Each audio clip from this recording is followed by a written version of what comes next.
Commentaire de saint Thomas d'Aquin sur l'Évangile de Jean, chapitre 1, verset 14, suite. Gloire qu'il tient de son Père comme Fils unique. L'évangéliste montre ici le caractère unique de cette gloire. On sait en effet de certains hommes qu'ils rayonnèrent de gloire. Ainsi l'Exode dit de Moïse, son visage devint resplendissant. Exode chapitre 24, verset 29. Ou selon une autre expression, il jetait des rayons de lumière. Dès lors, on pourrait raisonner ainsi. Ce n'est pas parce que les apôtres ont vu le Christ rayonner de gloire qu'on doit conclure que le Verbe de Dieu s'est fait chair.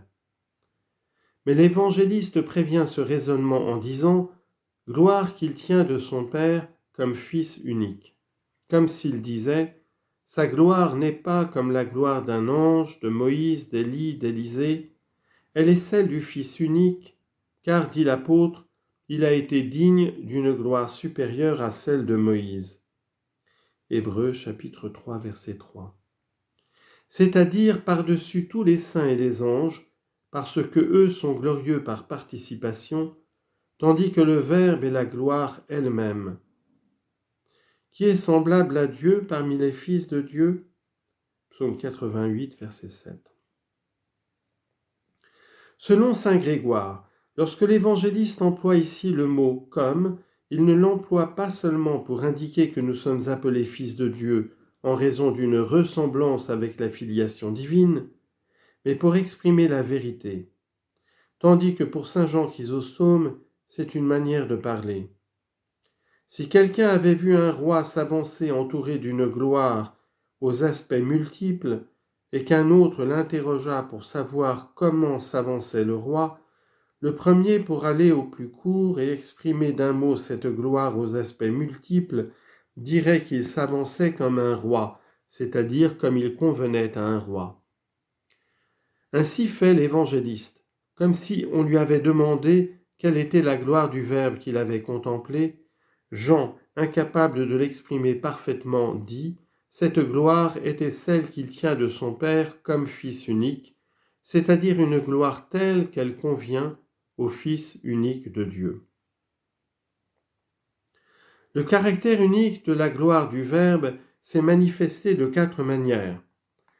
D'abord, dans le témoignage que le Père a rendu au Fils. Jean fut l'un des 3 qui virent le Christ transfiguré sur la montagne et entendirent la voix du Père disant « Celui-ci est mon Fils bien-aimé, en qui je me complais. » Matthieu chapitre 17, verset 5. Et de cette gloire il est dit « Il reçut de Dieu le Père honneur et gloire, quand la voix venue de la splendeur magnifique lui dit « Celui-ci est mon Fils bien-aimé. » Deuxième lettre de Pierre, chapitre 1, verset 17. Ensuite, dans le service dont s'acquittent les anges à son égard. En effet, avant l'incarnation du Christ, les hommes étaient soumis aux anges. Mais ensuite, les anges, soumis au Christ, le servirent. Comme il est dit en Matthieu chapitre 4, verset 11, « Les anges s'approchèrent du Christ et le servaient. » Puis, dans l'obéissance de la nature, parce que créée par lui, toute la nature obéissait au Christ et était à ses ordres. Tout a été fait par lui. Jean chapitre 1, verset 3. Or cela n'a été donné ni aux anges ni à aucune autre créature, mais au seul Verbe incarné.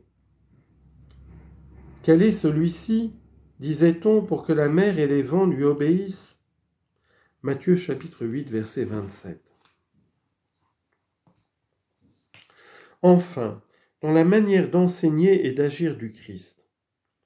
Ce n'est pas de leur propre autorité que Moïse et les autres prophètes donnaient des préceptes et instruisaient les hommes, mais avec l'autorité même de Dieu. Aussi disait-il, le Seigneur dit ceci, et le Seigneur parla à Moïse. Mais le Christ, lui, parle en tant que Seigneur, et comme ayant autorité, c'est-à-dire avec sa propre puissance. Aussi s'exprime-t-il ainsi, « Moi, je vous dis ». Matthieu chapitre 5, verset 22. Pour cette raison, Matthieu remarque à la fin du sermon sur la montagne qu'il enseignait les foules en homme qui a autorité et non comme les scribes. Matthieu chapitre 7, verset 29. De même, les autres saints opéraient des miracles, mais non par leur propre puissance.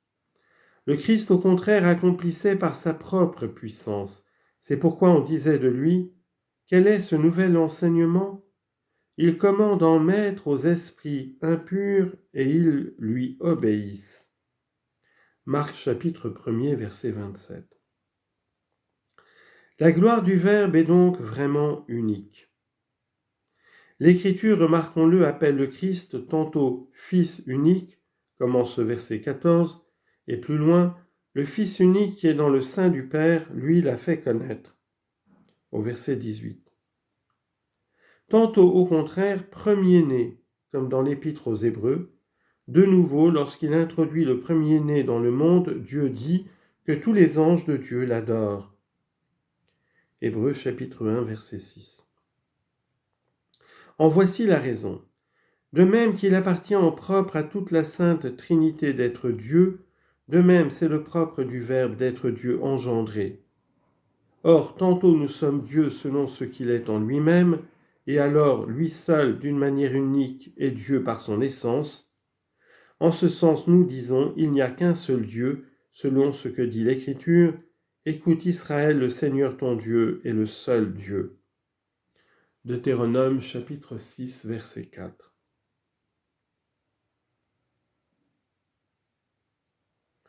Tantôt nous attribuons aussi à d'autres, d'une manière dérivée, le nom de la divinité, par suite d'une certaine ressemblance de la divinité communiquée aux hommes. Cette similitude participée nous fait dire en ce sens qu'il y a beaucoup de dieux. De fait, il y a quantité de dieux et quantité de seigneurs. 1 Corinthiens chapitre 8, verset 5. De la même manière, si nous considérons le caractère propre du Fils qui est d'être engendré, si nous nous plaçons du point de vue du mode selon lequel cette filiation lui est attribuée, c'est-à-dire selon la nature, nous l'appelons le Fils unique de Dieu, puisque lui seul est naturellement engendré par le Père. Il n'y a qu'un seul Fils de Dieu.